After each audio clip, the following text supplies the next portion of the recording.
was Abraham Lincoln. What do we know about him? He was the 16th President of the United States. He was born in a log cabin and finally lived in the White House. We remember his nickname, the Rail Splitter. To some of us, Lincoln was the lawyer of Illinois. To others, he was the Civil War president, or the man who wrote these famous words, the Gettysburg Address that we study in school, or the man whose memory is enshrined in this temple. Yes, to all of us, Abraham Lincoln means many things. Each of us has his own ideas about what he was like. Let's go back over the historical background of this man to see how our country influenced his life and how his life influenced our country. When Abraham Lincoln was born in 1809, America was a young nation of 17 United States. West of these 17 states were the vast unsettled territories of Indiana, Illinois, and Missouri. These territories were the West in Lincoln's time, not the great plains of the far West, but the rolling, fertile country of the Mississippi Basin. In countries such as this stood the forts that were the outposts of the westward movement. And from such forts, always pushing into the western country, went the pioneers, men and women who moved into western Kentucky, into Indiana, Illinois, and Missouri. And with them, they carried hopes for better opportunities and a better life. High hopes that were part of what we call the American dream. Among such pioneer families seeking a better life was the Lincoln family. They settled in Kentucky, where Abraham Lincoln was born. The family lived in a simple cabin, much like this one, and the boy Lincoln lived the life of a pioneer boy in a new country. His boyhood companions were the hills and forests and streams of Kentucky. Lincoln himself once summed up his life very simply. I was born in Kentucky, raised in Indiana, and lived in Illinois. It was in 1816 that the Lincoln family moved from Kentucky and settled in the southwestern part of Indiana. In Indiana, the growing years for young Abe were years of hard work. As did boys in most pioneer families, young Abe helped his father split logs into rails for fences. He plowed the Indiana soil that had never been farmed before. He hauled fresh water from the spring for his mother. And he kept the fireplace supplied with cut wood. And in the evenings, young Abe found time to read by the flickering firelight. Among his few books, which he read over and over, were the Bible, whose simple, beautiful language probably influenced his writings in later life, Aesop's fables, from which he may have gotten ideas for some of his humorous tales, and Weems' Life of Washington. This book made a lasting impression on Lincoln. He never forgot the great struggles of the men of the American Revolution, the men who laid the foundation of freedom for a new nation. What was that nation like in Lincoln's time? In 1831, the young Lincoln saw a portion of that nation when he made a trip from Illinois to New Orleans. He traveled by boat down the Mississippi River. Young Abe was impressed with the majesty and the tremendous size of the country through which he passed. He was reminded, too, that in part of the growing nation, slavery existed. The sight of Negro slaves in the South left a lasting impression on him and probably influenced his stand against slavery in his later life. His life was influenced, too, by other people and other places. Here, in the village of New Salem, Illinois, 22-year-old Abraham Lincoln returned to live. In this town, where Lincoln walked more than a century ago, we can trace the years that changed him from a man of the people to a leader of the people. The people of New Salem knew Abe as a likable young man who could do reading, writing, and ciphering. They knew him, too, as the clerk in the Lincoln Berry store. Here, young Lincoln sold the plain, useful articles that his neighbors needed. Sometimes, when business was slow, he studied just outside the store with his long legs propped up on a rail. He read whenever he could, and he began to concentrate on the study of law. Years later, he gave this advice about studying. Always bear in mind that your own resolution to succeed is more important than any other one thing. The resolution to succeed, the will to work, to strive for something better. These were the ideals of the young Lincoln. They were also the ideals of the young nation, the belief that every individual had an opportunity to make the best of his life. The people of New Salem gave Lincoln his first big opportunity in 1834. In that year, the voters of New Salem and of Sangamon County elected Lincoln to the legislature of Illinois. These people had decided that their kind, understanding young friend, Abe Lincoln, would be the best man to represent them in the state capital. From his public service in the capital of Illinois, Lincoln moved on to public office in Washington, where he served a term in the Congress of the United States. When Lincoln was a congressman in 1848, the westward movement was increasing. Thousands of pioneers were going into the new territories. Lincoln was familiar with parts of this young, vigorous nation. He was beginning to see a new vision of America. Gradually, Lincoln began to express this vision of America. "We, the American people," he said, "find ourselves in the peaceful possession of the fairest portion of the earth." And this fairest portion was a testing ground where the American people were building a new kind of government. "We live," Lincoln said, "under a government which offers more civil and religious liberty than any of which history tells us."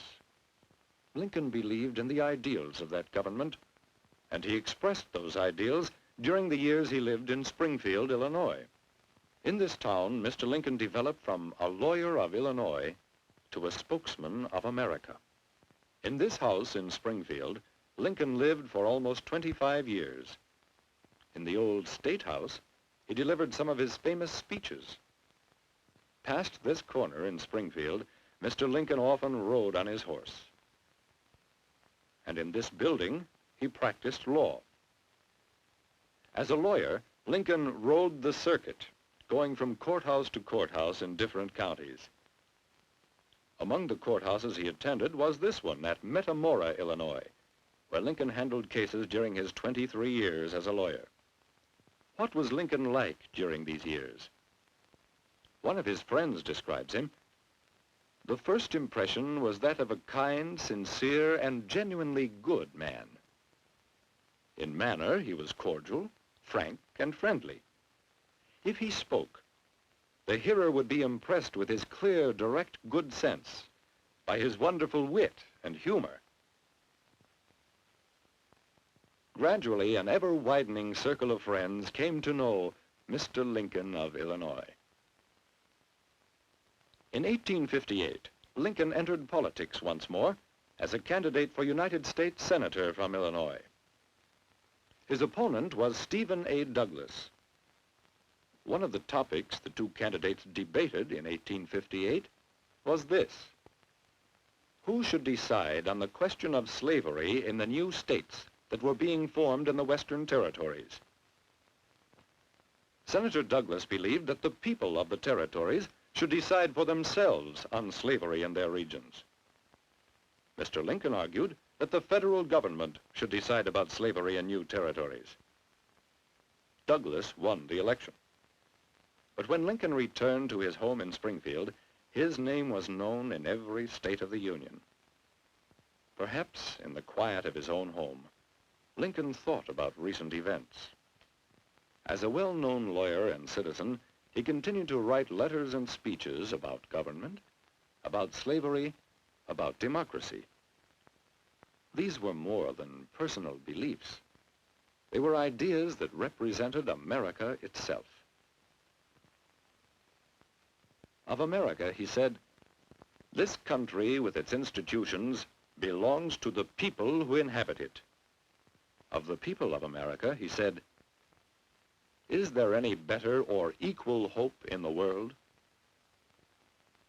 Of slavery, he said, "As I would not be a slave, so I would not be a master."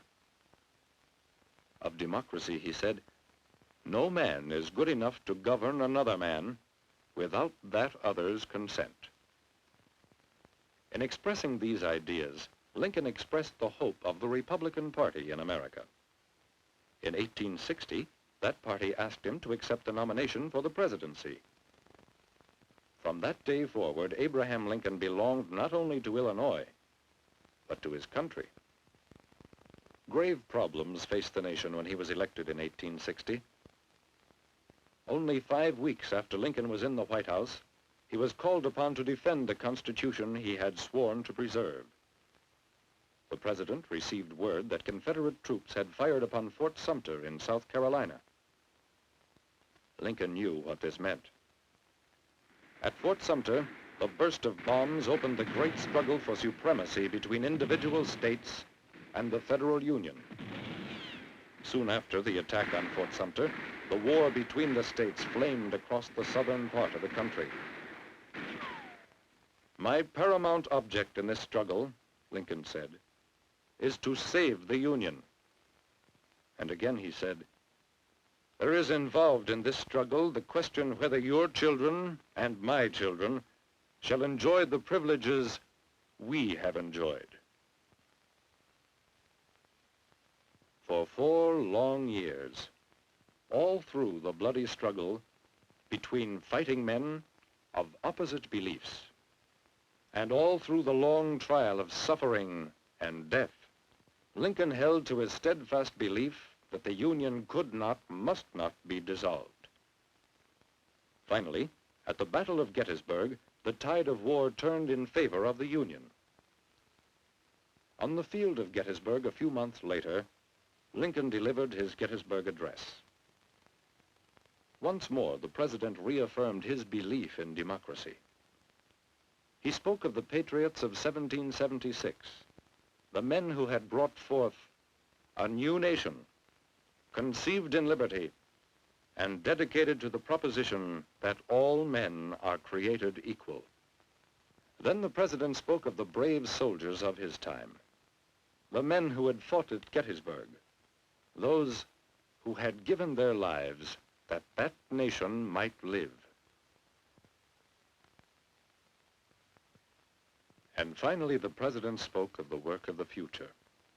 He said, "It is rather for us to be here dedicated to the great work remaining before us, that this nation under God shall have a new birth of freedom." A new birth of freedom came with the surrender of the Confederacy and the end of the Civil War. Lincoln was looking toward peace. "With malice toward none, with charity for all, let us strive on to finish the work we are in." But Lincoln never finished his great work. Here, in Ford's Theater in Washington, while the president sat in his box watching a play, an assassin fired at him. Lincoln was carried into this house across from the theater, and here, on the morning of April 15th, 1865, the president breathed his last. "Now," said the Secretary of War, "he belongs to the ages."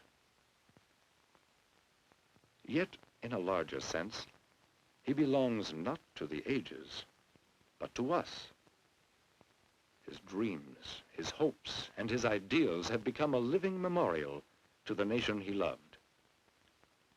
His words are for us to live by. Of America, he said, "This country with its institutions belongs to the people who inhabit it." Of government, "We live under a government which offers more civil and religious liberty than any of which history tells us." Of democracy, "No man is good enough to govern another man without that other's consent." of the American people, is there any better or equal hope in the world? And he also said, I beg of you as citizens of this great republic, not to let your minds be carried off from the great work we have before us. When you return to your homes, rise up to the height of a generation of men worthy of a free government, and we will carry out the great work we have commenced.